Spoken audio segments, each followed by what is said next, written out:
صليت على إبراهيم وعلى آل إبراهيم في العالمين إنك حميد مجيد. أعوذ بالله من الشيطان الرجيم. بسم الله الرحمن الرحيم. جنات عدن يدخلونها يحلون فيها من أساور من ذهب ولؤلؤا ولباسهم فيها حرير. وقالوا الحمد لله الذي أذهب عنا الحزن إن ربنا لغفور شكور. الذي أحلنا دار المقامة من فضله لا يمسنا فيها نصب ولا يمسنا فيها لغوب. اللہ تبارک و تعالی نے کلام مقدس کی ان آیات مبارکہ میں جو سورۃ فاطر کی آیات ہیں، سب سے پہلے اللہ نے اس بات توحید، اس بات قدرت کاملہ کا ذکر فرمایا. اس کے بعد اللہ تبارک و تعالی نے اس کے دلائل کا ذکر فرمایا کہ الم تر ان اللہ انزل من السماء ماء. کیا تم نہیں دیکھتے ہو کہ وہ ذات آسمانوں سے پانی اتارتی ہے؟ فأخرجنا به ثمرات، اس سے پھل نکالتے ہیں، مختلف الوانها، مختلف ان کے رنگ ہیں، ذائقے ہیں، قسمیں ہیں اور فوائد و منافع ہیں.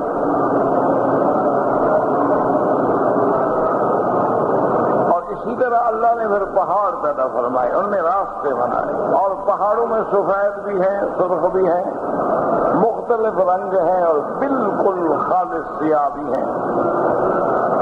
اسی طرح اللہ نے ومن الناس والدواب والانعام، انسانوں میں سے بھی، چوپاؤں میں سے بھی اور حیوانات میں سے بھی مختلف رنگ پیدا فرمائے. انسانوں کے رنگ دیکھیں، ان کی شکل دیکھیں، ان کے اعضاء دیکھیں، اسی طرح حیوان ہیں، اسی طرح چوپائے ہیں، ان کے رنگوں پہ غور کریں، ان کی اشکال پہ غور کریں، ان کے انواع پہ غور کریں. جو کمال قدرت ہے اللہ تعالی کی ذات. فرمایا اسی طرح آگے اللہ نے فرمایا کہ انما یخشی اللہ من عبادہ العلماء، یعنی کمال ڈرنا جو ہے اللہ تعالیٰ کی عظمت و ہیبت کا صحیح معنی میں ادراک کر کے ڈرنے والے جو ہیں وہ علماء ہوتے ہیں.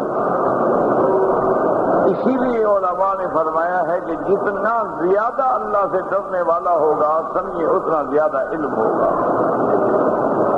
علم ہو اور خشیت نہ ہو تو اس کا بھی کوئی فائدہ نہیں ہوتا، وہ علم بے فائدہ ہے. علم ہو اور عمل نہ ہو اس علم کا بھی کوئی فائدہ نہیں. علم ہو اور اس کا نفع دوسرے کو نہ پہنچے اس کا بھی کوئی فائدہ نہیں. اسی لیے اللہ تبارک و تعالی نے قرآن پاک میں فرمایا کہ مثل الذین حملوا التوراۃ ثم لم یحملوها، جن کو ہم نے حاملین تورات بنایا لیکن انہوں نے اس پہ عمل نہ کیا، مثل الحمار يحمل اسفارا، اور ان کی مثال ایسے ہے جیسے گدھا کے اوپر کتابیں لاد دیں. اس کے لیے کتابیں ہیں، اس کے لیے مٹی ہے، بوجھ ہے. تو اگر علم ہو اور عمل نہ ہو تو وہ بھی فائدہ ہے. اگر علم ہے اور اللہ کی خشیت دل میں پیدا نہیں ہوئی تو وہ بھی علم ہے. اسی طرح علم ہے لیکن دوسرے کو نفع نہیں پہنچاتا، اس سے بھی اللہ کے نبی نے پناہ مانگی ہے. اللہم انی اعوذ بک من علم لا ينفع، یا اللہ مجھے اس علم سے بھی پناہ دے جس سے آگے فائدہ نہ پہنچے. وعن قلب لا یخشی، اور اس دل سے بھی اللہ مجھے پناہ دے جس میں تیرا ڈر نہ. تو صحیح معنی میں ڈرنے والے، صحیح معنی میں اللہ کے احکام کی پابندی کرنے والے، صحیح معنی میں خشیت سے مبلوغ دل رکھنے والے جو ہیں وہ علماء ہوتے ہیں. اسی لیے فرمایا انما یخشی اللہ من عبادہ العلماء.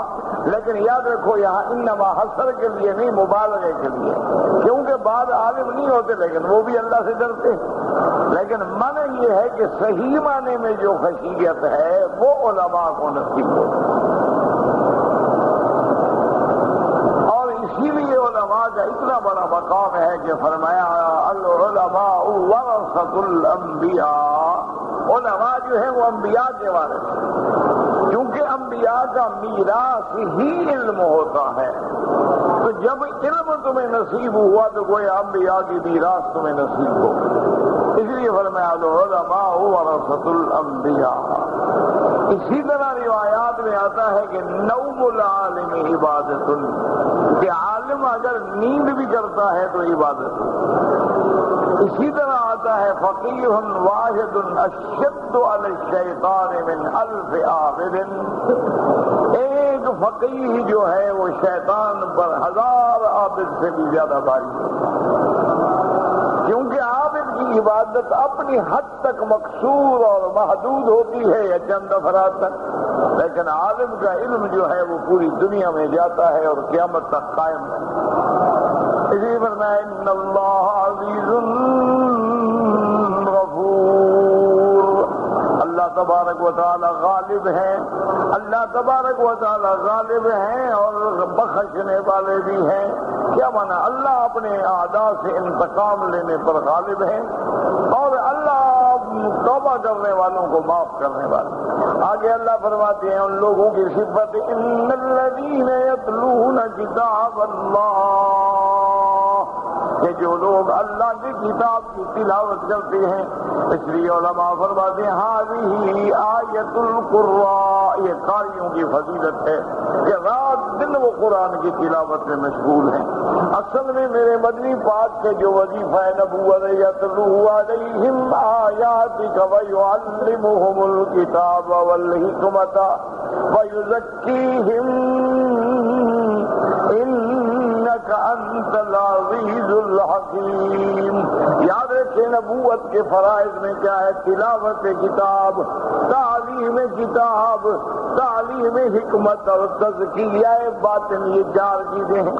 اس لیے علماء فرماتے ہیں کہ یہ 4 موضوع واضح خطوط ہیں، جب تک چاروں نہیں ہوں گے تو کام نہیں بنتا. تلاوت ہو لیکن علم نہ ہو پھر بھی کام نہیں بنتا. علم کتاب ہو لیکن سنت کا علم نہ ہو تو پھر بھی کام نہیں بنتا. اگر تلاوت قرآن بھی ہے، علم کتاب بھی ہے، علم سنت بھی ہے، لیکن باطن کا تزکیہ نہیں ہوا، باطن کی اصلاح نہیں ہوئی تو پھر بھی فائدہ نہیں ہوتا. اسی لیے پہلے زمانے میں اصول ہوتا تھا کہ طالب العلم جب دور حدیث سے فارغ ہوتے تھے تو ان کو پھر مشائخ کے بزرگوں کی خدمت میں بھیجا جاتا تھا کہ ان کی خدمت میں رہیں، ان کی تربیت کریں، ان کا تزکیہ کریں، ان کو ذکر اللہ کی مشق کرائیں اور ان کے دل و دماغ میں جو پڑا ہے وہ دل کے اندر اتر جائے.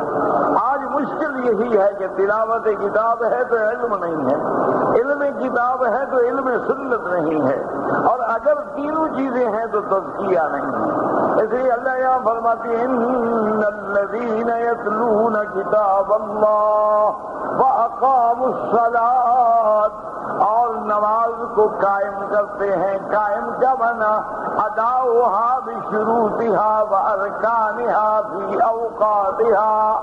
علماء نے فرمایا نماز قائم کرنے کا معنی یہ ہے نماز کو اس کے شروط، ارکان، فرائض اور اوقات کے مطابق ادا کرے. یہ نماز نہیں ہے کہ سورج نکلنے پہ آئے تو فجر پڑھ لی، سورج پیلا ہونے پہ آئے تو عصر پڑھ لی، کبھی دل آیا تو پڑھ لی، کبھی نہ آیا تو نہ پڑھی. اقاموا الصلاۃ ای اداؤہا بحقوقہا وشروطہا وارکانہا. اس لیے صحیح حدیث مبارک میں آتا ہے ایک صحابی نے حضور پاک کی خدمت میں مسجد نبوی میں حاضر ہوئے، نماز پڑھی اور پھر آئے سلام کیا. آپ نے فرمایا ارجع فصلی فانک لم تصلی، واپس جا کے نماز پڑھو، تم نے نماز نہیں پڑھی.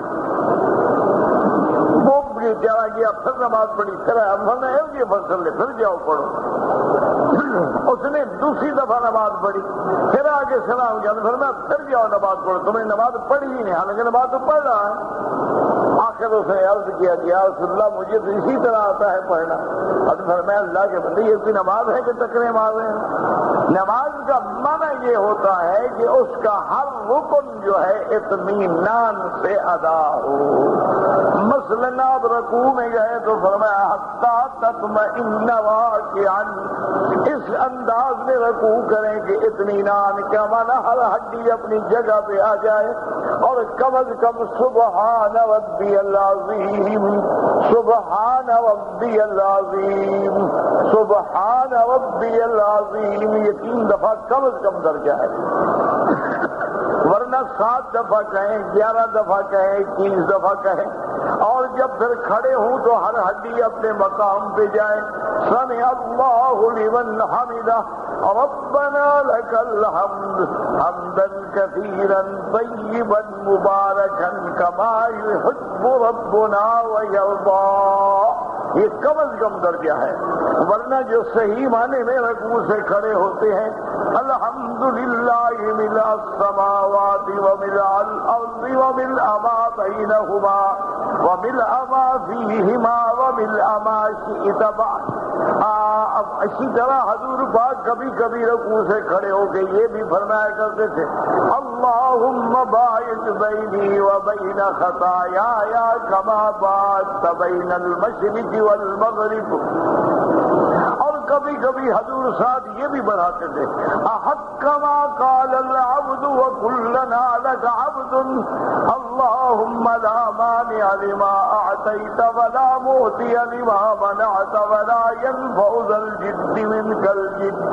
پھر حضور سجدے میں جاتے، فرمایا جب سجدہ کرو حتی تطمئن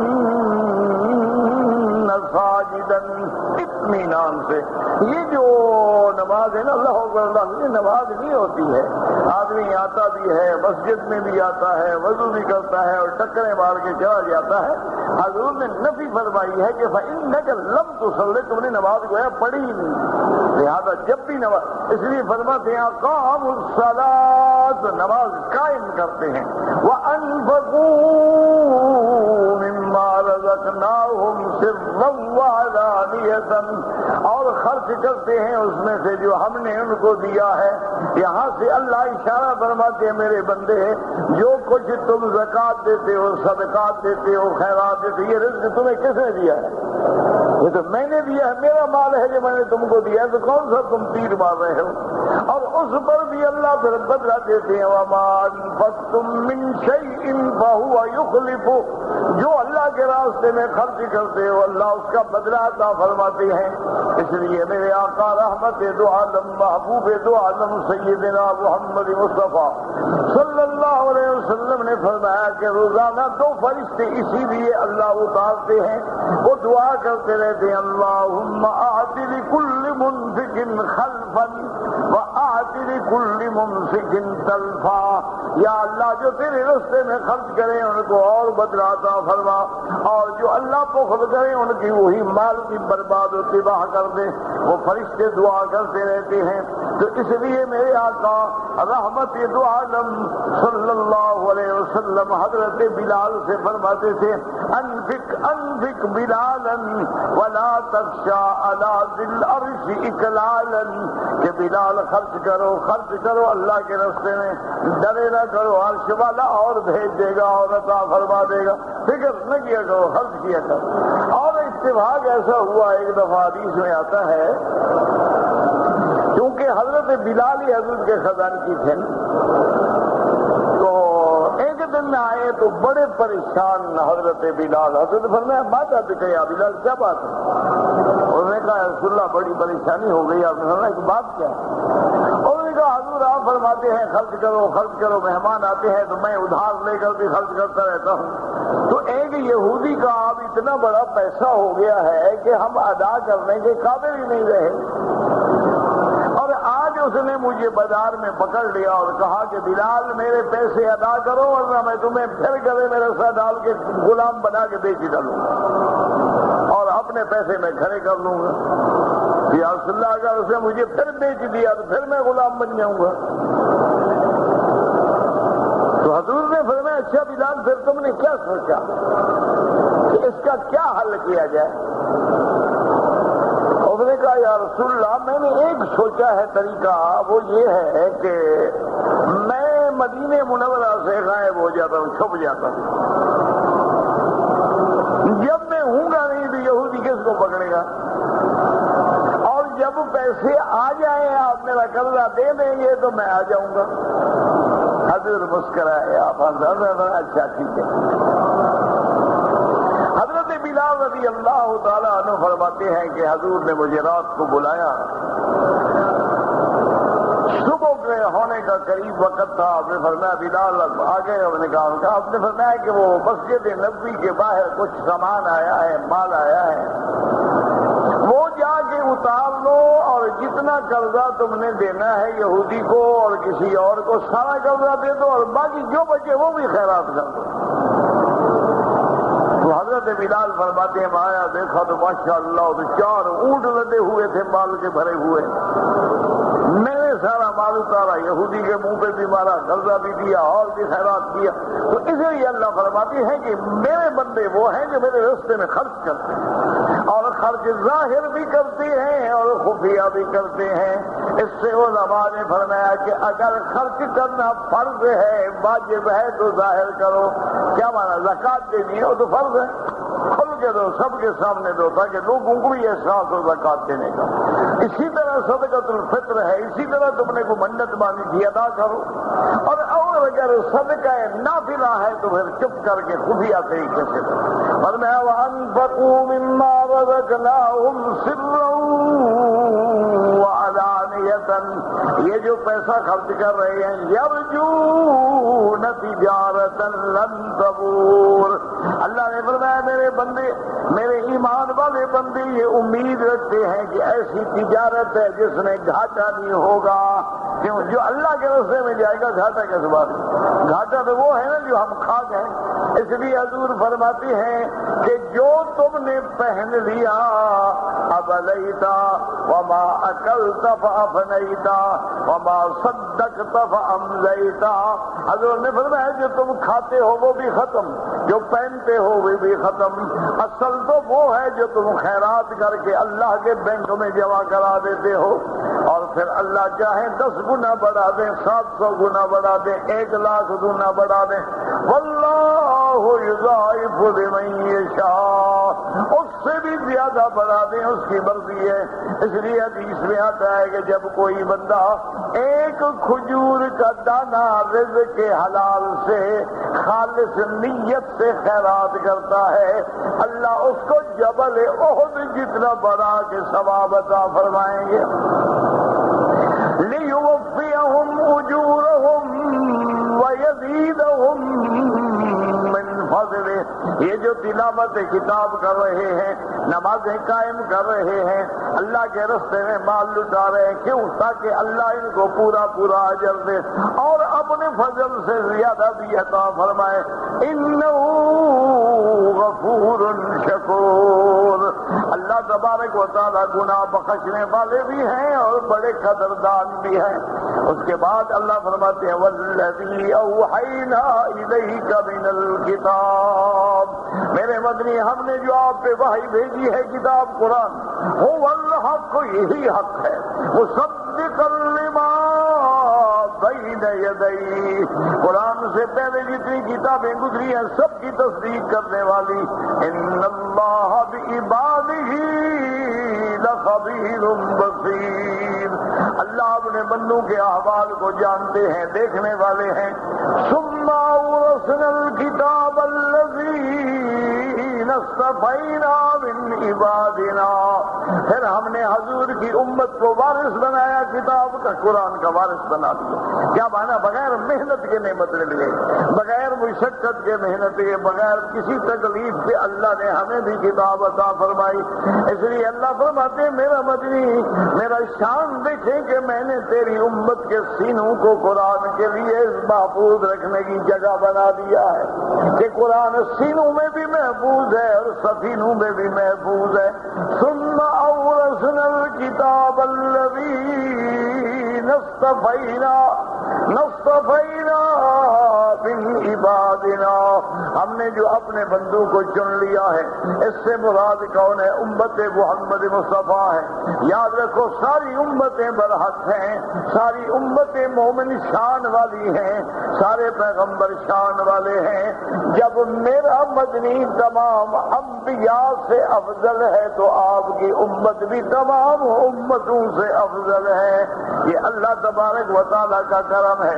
اس لیے حضور نے فرمایا کہ تم کتنی خوش قسمت ہو، انا حظکم، میں انبیاء میں سے تمہارے نصیب میں آیا اور تم امتوں میں سے میرے نصیب میں آئے ہو۔ اور اس لیے حضور نے فرمایا انا خاتم الانبیاء وانتم خاتم الامم، اللہ نے مجھے آخری نبی بنایا ہے، میرے بعد نبی نہیں آئے گا، تمہارے بعد کوئی امت نہیں آئے گی، تم پر امت ختم، محمد سے نبوت ختم صلی اللہ علیہ وسلم۔ دعا کریں اللہ ہمارا خاتمہ حضور کی امت میں کرے اور حضور کی شفاعت بھی نصیب ہو۔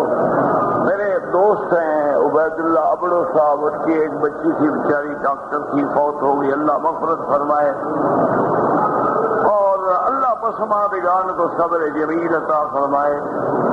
زندگی تو برحق ہے، موت بھی برحق ہے، لیکن بڑا مسئلہ ہوتا ہے جب بچی پردیس میں ہو، فوت ہو، ایک بچی ہو، بہت بڑا مسئلہ ہوتا ہے۔ بہرحال ولا نقول الا كما يحب ربنا ويرضى، انا لله وانا الیہ راجعون، اس کے علاوہ بندہ کچھ کر نہیں سکتا۔ اور اسی کلمے پہ بھی غور کر لو نا تو سارا مسئلہ حل ہو جاتا ہے۔ انا للہ وانا الیہ راجعون، کیا مانا؟ انا سب کچھ کس کے لیے ہے؟ تو جب اس کا ہے اس نے لے لیا، دکھ کس بات کا؟ یا تو تمہاری کوئی چیز چھین لی ہو نا، وہ تو اس کا ہے۔ انا للہ سب کس کا ہے؟ اچھا پھر یہ بھی بدلا دیا، غم نہ کرو انا الیہ، ہم نے بھی تو ادھر ہی جانا ہے نا، پھر ملاقات ہو جائے گی، یہ تو عارضی جدائی ہے۔ انا للہ وانا الیہ راجعون، اسی کی طرف پھر ہم نے بھی تو لوٹ کے جانا ہے۔ تو اگر آدمی صرف اسی کلمات میں بھی غور کر لے تو سارے مسئلے حل ہو جائیں۔ اس لیے بی بی ام سلمہ فرماتی تھی کہ مجھے اپنے شوہر نے یہ دعا سکھلائی کہ جب کوئی مصیبت آئے تو فوراً کہو انا للہ وانا الیہ راجعون، اللہم اجرنی فی مصیبتی ھذا واخلف لی علی کل غائبۃ لی منک بخیر، یا اللہ اس مصیبت پہ بھی مجھے اجر عطا فرما اور اس کے بدلے میں بہتر نعمت عطا فرما۔ بی بی ام سلمہ کہتی ہیں جب میرے شوہر فوت ہوئے میں نے یہ دعا 3 دفعہ پڑھ لی، لیکن میرے دل میں یقین تھا کہ میرے شوہر جیسا اور کون مجھے ملے گا اس سے بہتر، لیکن کہتی ہے خدا کی شان دیکھیں کہ اللہ نے مجھے اس سے بہتر شوہر کون دیا، حضرت محمد مصطفیٰ صلی اللہ علیہ وسلم۔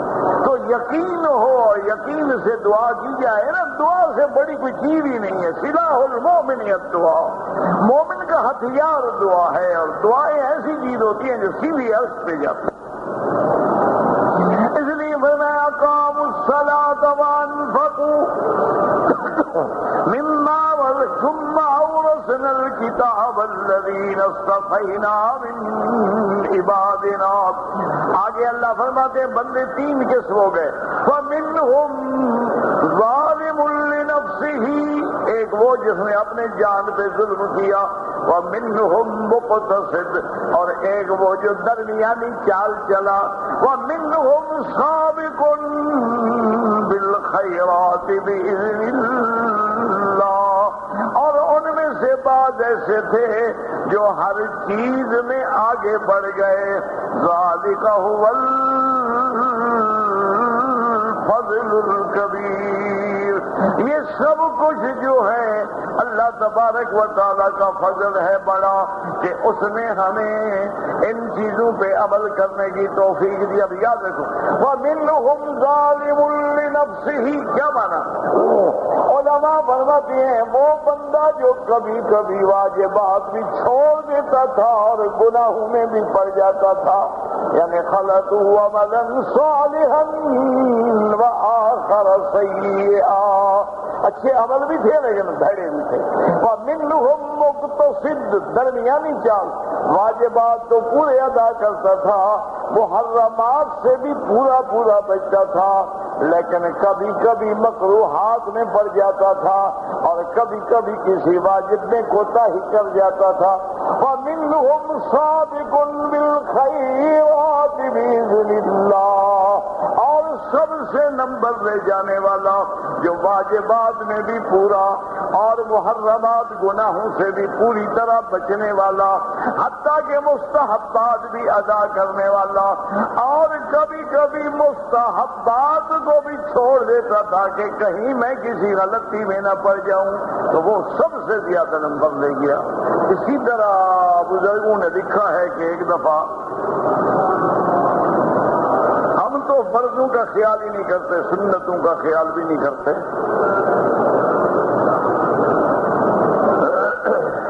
یاد رکھو ایک ہمیشہ کہ جو آدمی نوافل میں کوتاہی کرے گا اللہ اس کو سنت سے محروم کر دیتے ہیں. علماء نے لکھا ہے من تہاون بالآداب حرم من النوافل، جو ادب چھوڑے گا وہ نفلی عبادت سے محروم ہو جائے گا. ومن تہاون بالنوافل، اور جو نوافل چھوڑے گا اوقب بحرمان سنت، ایک دن سنت سے محروم ہو جائے گا. ومن تہاون بالسنت عوقب بحرمان الفرائض، اور جو آدمی سنت میں کوتاہی کرے گا ایک دن فرض بھی چھوڑ دے گا. ایک ٹھنڈے دل سے سوچیں، جو آدمی تہجد نہ چھوڑے فرض چھوڑے گا؟ کچھ نہیں بولے. جو آدمی تہجد نماز بھی نہیں چھوڑتا، پھر آہستہ آہستہ ہوتا ہے کہ اچھا جی دیکھیں نا حدیث میں ظہر سے پہلے 4 رکعت بھی ہیں اور ایک حدیث میں 2 رکعت بھی ہیں، کہ وہ 2 پڑھ لو 4 کی کیا ضرورت ہے؟ 2 بھی تو سنت ہے. کوئی بات نہیں، نتیجہ یعنی یہ 2 بھی جائیں گے،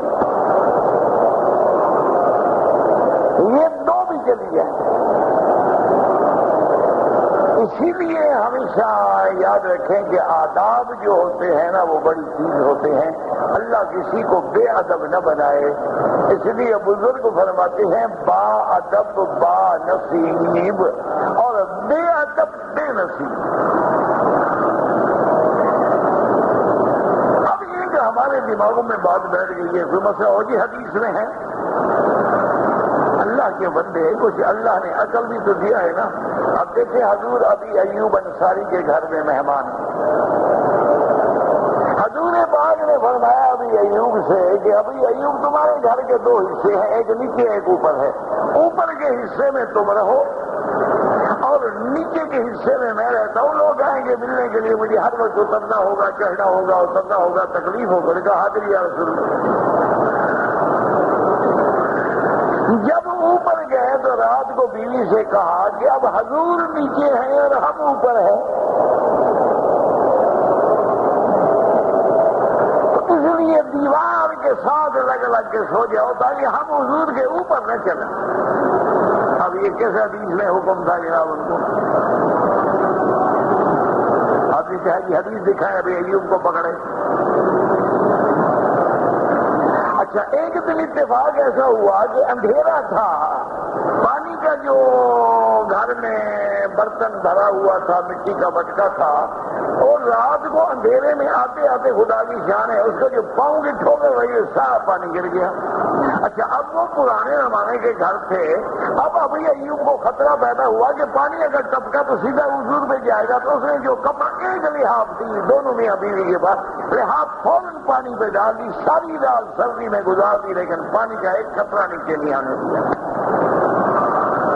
یہ کس حدیث کا حکم تھا جناب کہ ایسا ہو جائے تو تم اپنا سردی میں مر جانا لیکن حضور پہ پانی نہیں آنے دینا؟ لیے کہ جب قرآن کہتا ہے میرے نبی کا احترام کرو، سب چیزیں احترام میں شامل ہو گئے. حضور کی توقیر کرو، حضور کا احترام کرو، اسی میں ساری چیزیں خود بخود آ گئی. اللہ تبارک و تعالیٰ نے عقل بھی تو دی ہوتی ہے. حضرت خلیفہ غلام احمد دین پوری رحمت اللہ علیہ بڑے شیخ بھی تھے اور بڑے مجاہد بھی تھے، جن میں جنگ آزادی میں انگریز کے خلاف چل رہی.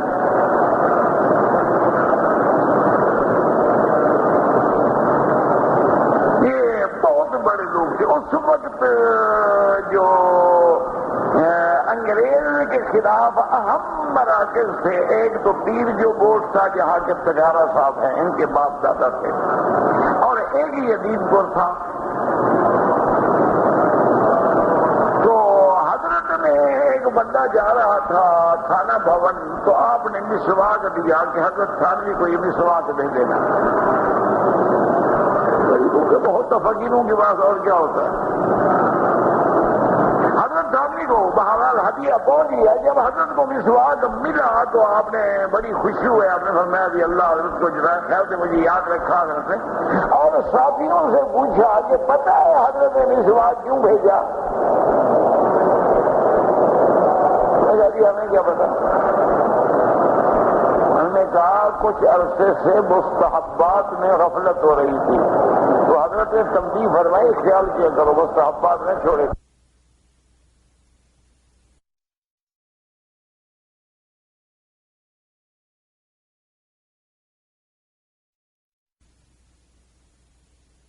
عرصے سے مستحبات میں غفلت ہو رہی تھی، تو حضرت نے تنبیہ فرمائی خیال کیا کرو مستحبات میں چھوڑے کرو.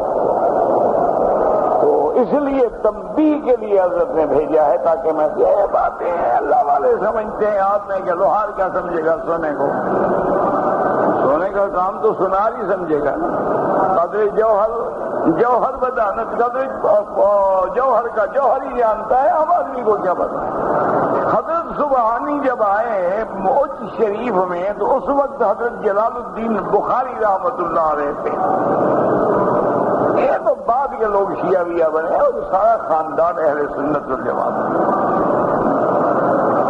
تو انہوں نے آدمی بھیجا کہ حضرت اجازت ہو تو میں بھی اوچ میں رہ جاؤں، کیونکہ وہ حضرت پہلے تھے نا. وہاں تو ادب ہوتا ہے جو بزرگ پہلے اس سے اجازت ہو.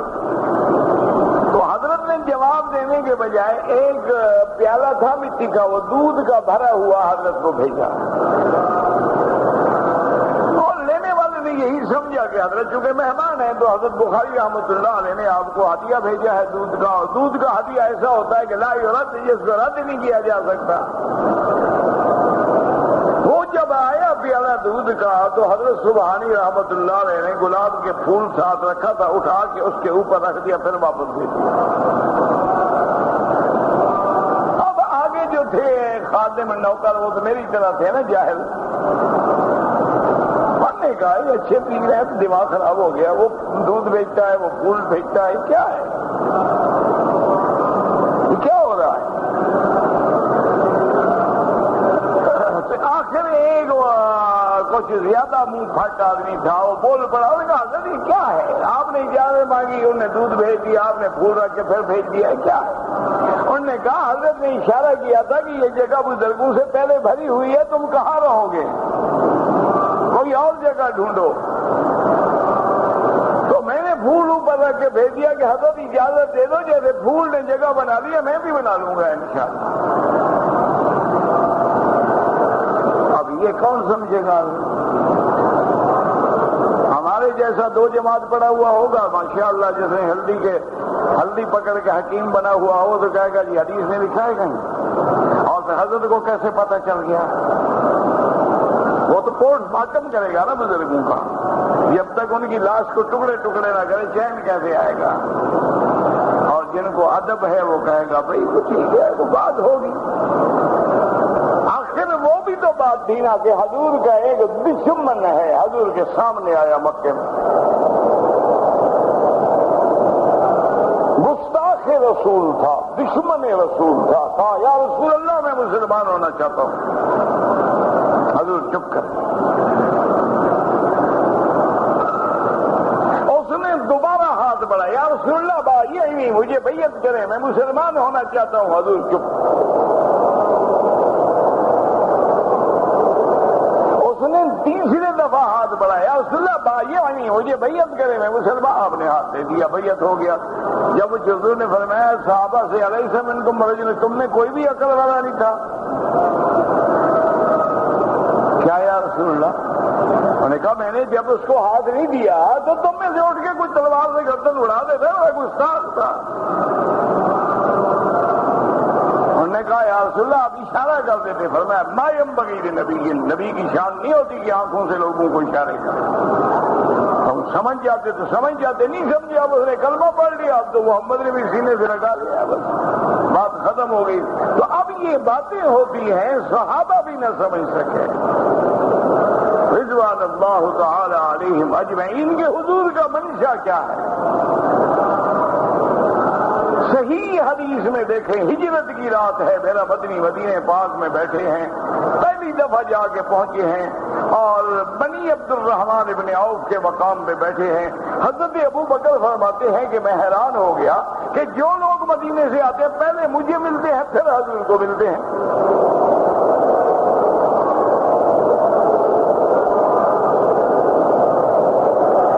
کیوں؟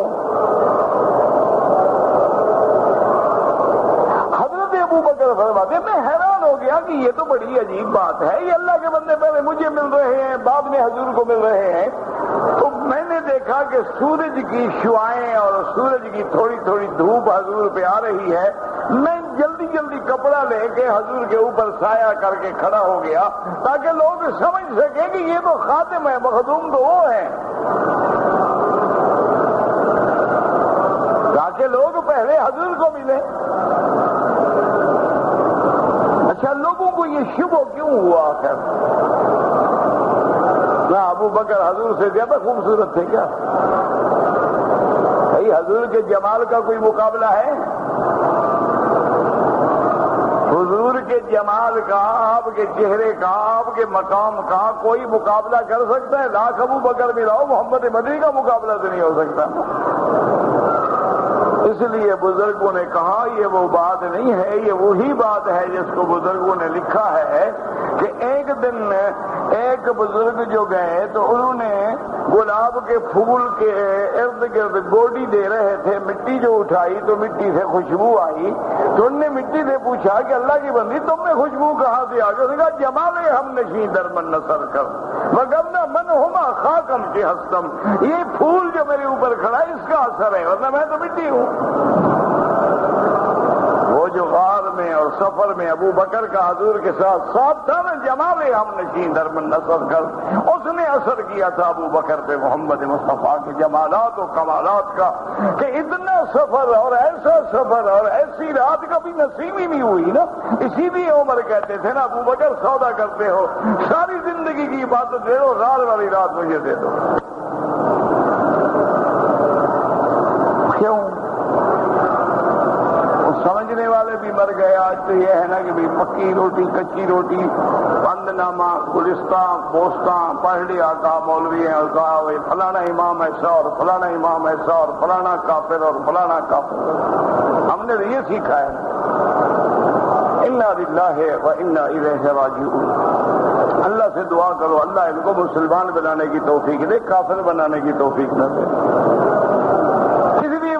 ذالک هو الفضل الکبیر۔ اور آج کا جو سبق ہم نے پڑھا جنات عدن يدخلونها، اللہ اکبر۔ اللہ فرماتے ہیں کہ وہاں باغات ہیں، ایسے باغات عدن کی اقامت کے لیے، رہنے کے لیے، يدخلونها جس میں یہ مومن داخل ہوں گے قیامت والے دن اللہ کی رحمت سے۔ یحلون فیہا من اساور من ذہب، یحلون ان کو پہنائے جائیں گے کنگن، سونے کے کنگن، ولؤلؤا موتیوں کے کنگن، ولباسہم فیہا حریر، اور ایمان والوں کا لباس جو ہے وہاں ریشم سے ہوگا. یار اللہ فرماتے ہیں کہ جب جنت میں مومن جائیں گے دعا کریں اللہم ادخلنا الجنت بغیر حساب، اللہم ادخلنا الفردوس الاعلی، اللہم انا نسألک رضاک والجنت ونعوذ بک من سخطک والنار. یحلون فیہا، ان کے ہاتھوں میں کنگن. یاد رکھو ایک جگہ آتا ہے سونے کے کنگن، ایک جگہ ہے موتیوں کے کنگن، ایک جگہ ہے چاندی کے کنگن. اصاور من فضہ، اس لیے علماء نے جمع کیا ہے کہ ہر مومن کو اللہ تبارک و تعالیٰ ایک کنگن سونے کا، ایک چاندی کا، ایک موتیوں کا، تینوں کنگن پہنائیں گے. بعض علماء نے فرمایا کبھی سونے کا، کبھی چاندی کا اور کبھی موتیوں کا کنگن. اور یاد رکھو جیسے دنیا میں بادشاہوں کو پہنایا جاتا ہے، اللہ مومن کو قیامت میں بادشاہوں سے بھی زیادہ شان عطا فرما دیں گے. باقی یہ کہنا کہ کنگن عورتوں کا لباس ہے، یہ دنیا کے احکام الگ ہے اور آخرت کے احکام الگ ہیں. لیکن دنیا میں بھی دیکھیں کہ فرعون جو ہے داڑھی میں موتی لگا کے رکھتا تھا، اسی لیے تو موسیٰ علیہ السلام نے مارا تھا. موتی چمک رہے تھے، داڑھی پکڑ کے مارا تھپڑ. تو بادشاہ جو ہیں یہ بہرحال یہ لباس پہنتے تھے. تاج بھی پہنتے ہیں، تاج میں ہیرے بھی پہنتے ہیں. کوہ نور ہیرا کیا ہے، وہ تاج میں ہی تو ہوتا تھا. اس لیے فرماتے ہیں وَحَلَّوْنَ فِيهَا مِنْ أَصَابِرَ مِنْ ذَهَبٍ وَلُؤْلُؤًا وَلِبَاسُهُمْ فِيهَا حَرِيرٌ. اس لیے حدیث میں آتا ہے جس شخص نے دنیا میں ریشم پہنی قیامت میں اللہ اس کو محروم کر دیں گے. جس نے دنیا میں مرد ہو کے سونا پہنا اللہ قیامت میں محروم کر دیں گے. یہ جزا ان کو ملے گی جو دنیا میں نہیں پہنیں گے. حضور پاک نے اپنے ہاتھ میں سونے کا ٹکڑا لیا، ریشم کا ٹکڑا لیا اور فرمایا ھذان حرامان علی ذکور امتی. یہ دو چیزیں جو ہیں میرے مردوں کی، میری امت کے مردوں پہ حرام ہے. خالص ریشم پہننا بھی حرام ہے، سونا پہننا بھی حرام ہے، سونے کی انگوٹھی بھی حرام ہے، سونے کے برتن بھی حرام ہے، سونے کے قلم بھی حرام ہے، سونے کی ہر چیز کا استعمال حرام ہے. اللہ اس کا بدلہ دیں گے، قیامت میں پہنائیں گے. یحلون فیہا من اصابر من ذہب ولؤلؤا ولباسهم فیہا حریر. وقالوا الحمد للہ الذی اذهب عنا الحزن. اور مومن کہیں گے اللہ تیرا شکر ہے کہ تو نے سارا غم ہم دور کر دیا ہے. اب علماء فرماتے ہیں یہ ہم غم کیا ہوگا؟ علماء فرماتے ہیں دنیا کا ہم، اولادوں کا ہم، دنیا کے اندر مصائب مشقت. اور بات فرماتے ہیں نا تین قسمیں تھی نا حضور کی امت کی. فَمِنْهُمْ ظَالِمٌ لِنَفْسِهِ وَمِنْهُمْ مُقْتَصِدٌ وَمِنْهُمْ سَابِقٌ بِالْخَيْرَاتِ. اب جو سابق ہیں وہ بھی جنت میں گئے، مقتصد ہیں حساباً یسیرا جنت میں گئے. اب جنہوں نے گناہ بھی کیے تھے نیکی ابھی کی تھی وہ ابھی میدان میں کھڑے ہیں کہ پتہ نہیں کیا ہوتا ہے. ان کو جو غم لاحق ہوا تھا اللہ ان کو بھی معاف کر کے جب جنت میں بھیجیں گے تو وہ کہیں گے وَقَالُوا الْحَمْدُ لِلَّهِ الَّذِي اذهب عنا الحزن. اللہ تیرا شکر ہے کہ تو نے ہم سے بھی مشقت ٹال دی، جہنم سے بچا کے ہمیں جنت بھیج دیا. ان ربنا لغفور شکور. ہمارا رب جو ہے بخشنے والا ہے، قدردان ہے. الذی احلنا دار المقامت من فضلہ. وہ ذات جس نے ہمیں اتارا ہے ایسے مقام میں، ایسی جگہ میں، ایسی منزلت میں جو صحیح معنوں میں رہنے کے قابل ہے، یعنی جنت. لا یمسنا فیہا نصب. اب جنت میں ہمیں نہ کوئی تکلیف ہوگی. ولا یمسنا فیہا لغوب. نہ جنت جنت میں مشقت ہوگی نہ جنت میں تکان ہوگی. دنیا میں تو آدمی تھک جاتا ہے، کمزور ہو جاتا ہے، آرام چاہیے، سکون چاہیے، لیکن جنت میں نہ تکلیف ہے، لا نصب ولا وصب ولا لغوبا، نہ مشقت ہے نہ تکلیف ہے، وہاں راحت ہی راحت ہے، آرام ہی آرام ہے، خیر ہی خیر ہے، وہاں شر بھی نہیں تکلیف بھی نہیں. اس لیے مومن کہیں گے الذی احلنا دار المقامت من فضلہ لا يمسنا فيها نصب ولا يمسنا فيها لغوب. اور یاد رکھیں یہ جنت سب اللہ کی رحمت سے حاصل ہوگی. دعا کرو اللہ ہم پہ بھی رحمت فرما دے، اور اللہ امت مسلمہ پہ رحمت فرما دے، اللہ ہر کلمے پڑھنے والے پہ رحمت فرما دے. یا الہ العالمین کسی کو بھی جنت سے محروم نہ فرمانا، سب کا خاتمہ ایمان پہ فرما. یا اللہ شرک اور کفر سے بچا. یا اللہ جو چیزیں جنت سے روکنے والی ہیں ان کو دفع فرما دے، اور جو جنت میں لے جانے والی ہیں ہمیں ان پہ عمل کرنے کی توفیق عطا فرما.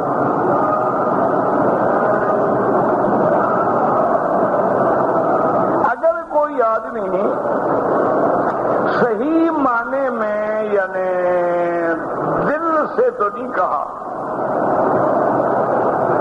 لیکن منہ سے نکل گیا میں یہودی ہوں، وہ کافر ہو جائے گا؟ نہیں ہوگا.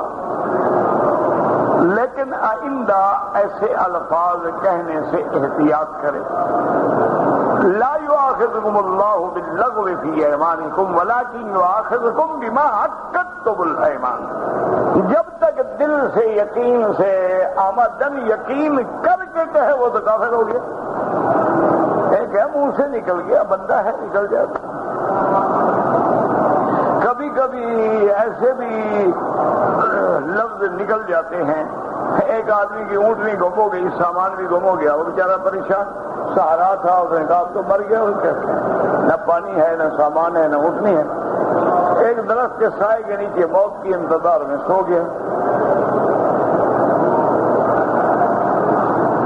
اب جناب جب آنکھ کھلی تو کیا دیکھتا ہے کہ اونٹنی تو کھڑی ہے، تو خوشی میں آگے کہتے ہیں انت عبدی وانا ربک، تم میرے بندے ہو میں تیرا خدا ہوں.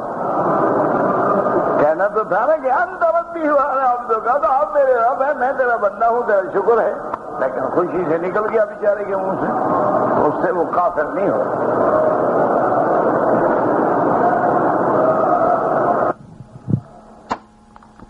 کہتا ہے کہ میں قرآن پہ حلف نہیں اٹھاؤں گا، میں قرآن نہیں مانتی. یہ تم لوگ خود بھی کچھ باتیں بناتے ہو. اس آدمی کو لے آؤ، اس نے کیا کہا؟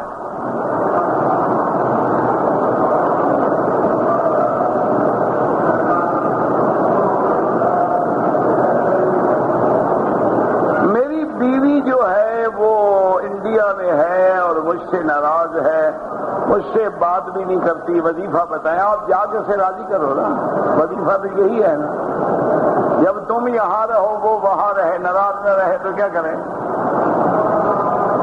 وظیفہ بتانے کی. یہ مجھے پیر صاحب ٹکرے کہہ رہے ہیں مکی صاحب میرے پاس ایک عمل ہے تسخیر کا، کہ محبت کا حب کا عمل ہے کہ آپ ایسے لکھے نا بس آدمی فوراً تابع ہو جاتے، تڑپ جاتا ہے، اس کے بغیر رہ نہیں سکتا.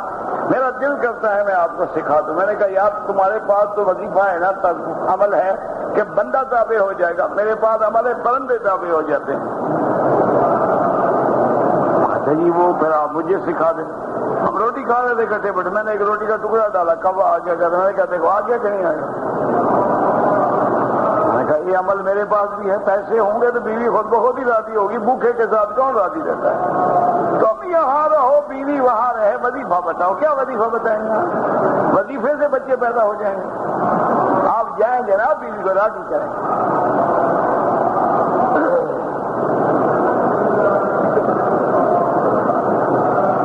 میں ماں باپ کے لیے عمرہ کروں، بالکل کریں گے باپ کے لیے، لیکن ایک عمرہ ایک کے لیے. باپ کے لیے کرو گے پھر والدہ کے لیے کرو. بس دل میں نیت ہے یا اللہ اس عمرے کا ثواب میرے والد کو دے دو بس.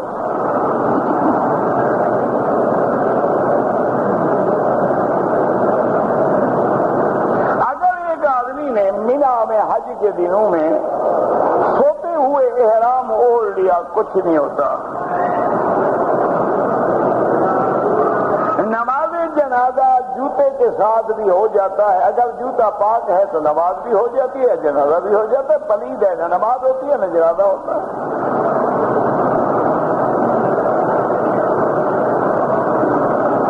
میرا چچا داد بھائی پاکستان سے عمرے کے لیے آیا، لیکن احرام جدے سے باندھا دم پڑ گئی کیونکہ میقات گزر گیا۔ پاکستان سے آنے والا یا ہندوستان سے یا بنگلہ دیش سے اپنے ایئرپورٹ سے احرام باندھے، کیونکہ ہوائی جہاز تو گزر جائے گا، اس کو پتہ ہی نہیں لگے گا۔ اور پھر باقی ایئر لائن تو بتاتی ہی نہیں ہے، صرف سعودی ایئر لائن ہے جو بتاتی ہے کہ ابھی میقات آنے والا ہے، عمرہ کرنا چاہتے ہو تو تیاری کر لو، اور تو کوئی بتاتی ہی نہیں۔ اچھا، پھر جہازوں کے روٹ بھی ایسے ہیں کہ جہاز طائف آتا ہے، طائف سے آ کے مکے سے گزرتے ہوئے پھر جدہ جاتا ہے، وہ تو ہر حال میں دم پڑ گئے۔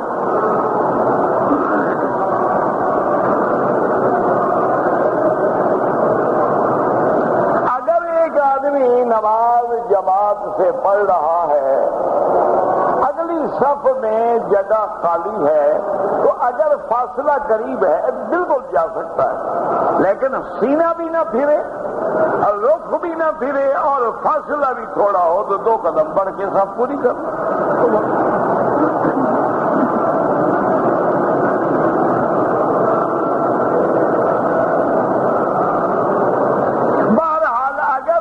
کرنے میں تمہیں پھسل جانے کا خطرہ ہے تو جوتا پہن سکتے ہو، کوئی مشکل نہیں ہے۔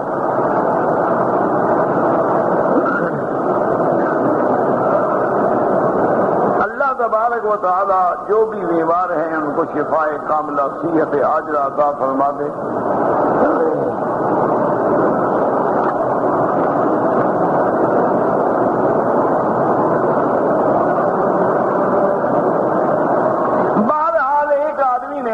ہے عمرے کے بعد اس نے ٹک لگوائے، یعنی ادھر سے تھوڑے تھوڑے بال کاٹے ہیں، وہ سارے بال بھی کٹوائے اور ایک بکری دم بھی دے۔ یہ تو نہیں کہ لوگ جیسا کر رہے تھے ہم بھی ویسا کر رہے ہیں۔ اللہ کا قرآن ہے محلقین رؤوسکم ومقصرین، تو پورے سر پہ اس طرح پھروانا ہوگا، پورے سر کے بال کٹوانے ہوں گے۔ وہ تو صرف امام شافعی رحمت اللہ علیہ فرماتے ہیں کہ اگر ثلاث شعرات نتفا حرکا قصرا حلقا، یعنی کسی طرح بھی 3 بال اس نے کاٹے ہیں تو عمرہ ہو جائے گا۔ یہ نہیں کہتے ایسا کرو، وہ کہتے ہیں دم نہیں ہوگی، باقی سب ائمہ کے نزدیک دم ہے۔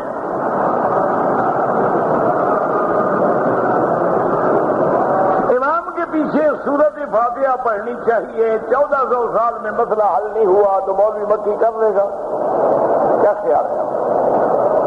تم پہلے مجھے لکھ کے دو کہ میں جو فتویٰ دوں گا مانو گے، پھر میں بھی بتاؤں گا۔ کیا مسئلے ہیں آج تک دشمن ہنستا ہے کہ یہ مسلمان ہیں، ابھی تک یہ نماز پہ لڑ رہے ہیں۔ 1400 سال گزر گئے ہیں، ہماری لڑائی فاتحہ رفع یدین آمین اور ٹانگیں کھولنے۔ انا للہ و انا، اللہ کے بندے اولا غیر اولا کے مسئلے ہیں، مستحب کے مسئلے ہیں۔ امام ابو حنیفہ فرماتے ہیں امام کے پیچھے اور نہ پڑھو۔ امام احمد ابن حنبل فرماتے ہیں کہ اگر جہری نمازیں ہیں تو نہ پڑھو، امام زور سے پڑھ رہے نہ پڑھو، اگر تم نے نہیں سنا ہے تو پڑھ سکتے ہو۔ یہ تو کوئی ایسا مسئلہ نہیں ہے کہ جس میں آدمی لڑائی لڑے۔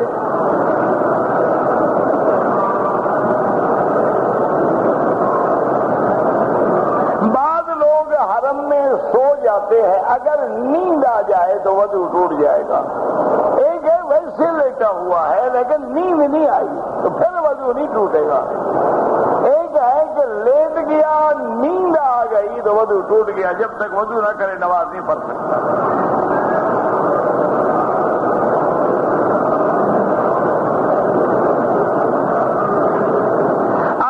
کیمرے والا موبائل ہماری جیب میں ہو، نماز تو میرا بھائی ہو جائے گی، لیکن ان چیزوں سے احتیاط کریں، بچنے کی کوشش کریں۔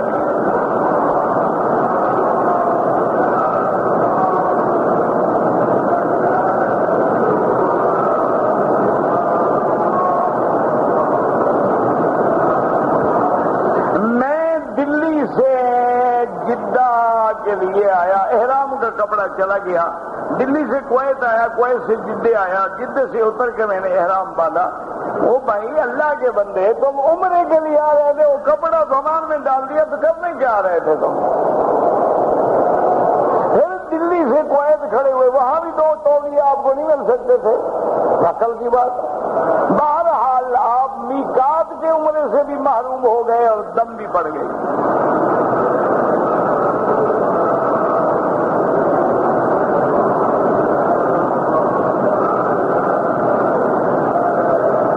بہرحال اگر ایک ماں کے 4 بیٹے ہیں اور ایک لڑکی، جو جس لڑکے نے اس عورت کا دودھ پیا ہے اس کے لیے ماں ہے، اس کی باقی لڑکے لڑکیاں اس کی بھائی بہن ہیں۔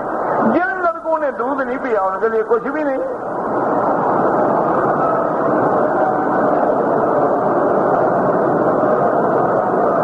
زکوٰۃ اگر رمضان میں دیں تو زیادہ ثواب ہے، ویسے سارے سال جب دیں۔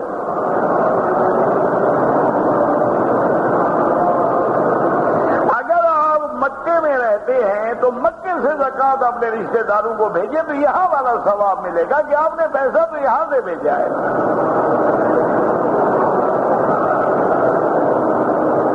اگر ایک آدمی نے صفا مروہ تو کر لیا لیکن بال تھوڑے کاٹے ہوئے، بس ابھی مسئلہ بتایا ہے کہ بال بھی کٹوائے، دم بھی دے۔